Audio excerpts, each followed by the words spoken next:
Што беше причината да одлучите како детска градинка и како колектив да да го едуцирате кадрот кој што работи во вашата градинка за болеста дијабет? Дали можеби причина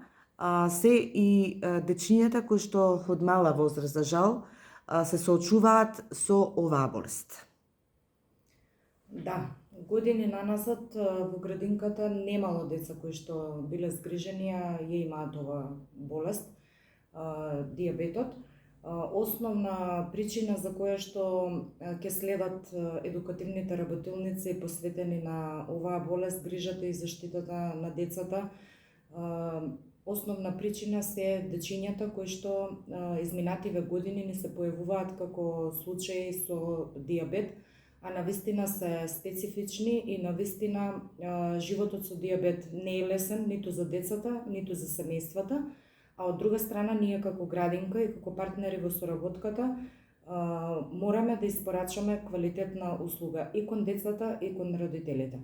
Од таа причина, од неодамна, Министерството за труд и социјална политика изготви документ, односно протокол, по кој што се третираат децата со дијабет во детските градинки.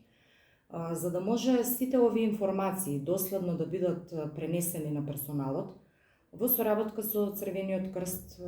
на град Велес, организираме една едукативна работилница во која што ќе бидат вклучени целосно воспитно-згрижувачкиот кадар, затоа што тие се оние лица кои што секојдневно преку целиот ден ги згрижуваат сите деца, вклучително и дечињата со дијабет кои што најголемото време од денот го поминуваат во детските градинки. Секако дека за персоналот тоа се работи за кои што некои се обучени, но некои не се обучени и постои навистина и страв од тоа како денот ќе се помине, дали ќе биде се во ред со тоа дете и така натаму. И затоа како градинка, посветени на грижата и заштитата на здравјето на децата, одлучивме да ја направиме оваа трибина на која што ќе бидат поканети и родителите на дечињата со дијабет, се со цел да се запознаат воспитно-згрижувачкиот персонал со деталите од протоколот, да можат да станат компетентни во згрижувањето на децата кои што го имаат овој проблем, затоа што навистина во текот на денот се појавуваат ситуации во кои што ќе треба истите да изреагираат соодветно, дали во однос на храна, дали во однос на мерење на ниво на шеќер во крвта и така натаму. Навистина е потребно да знаат со какви предизвици се соочуваат, за да можат соодветно да одговорат на потребите на децата. Во еден дел од протоколот, покрај исхраната на децата, она што е специфично поврзано со нивната болест, се обработува содржина и на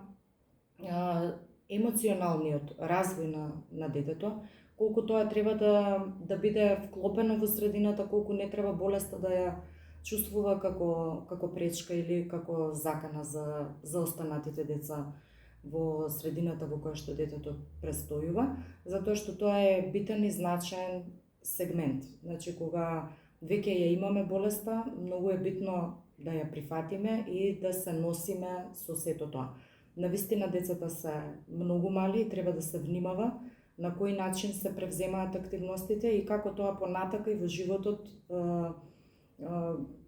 би се одразило на нивниот емоционален развој.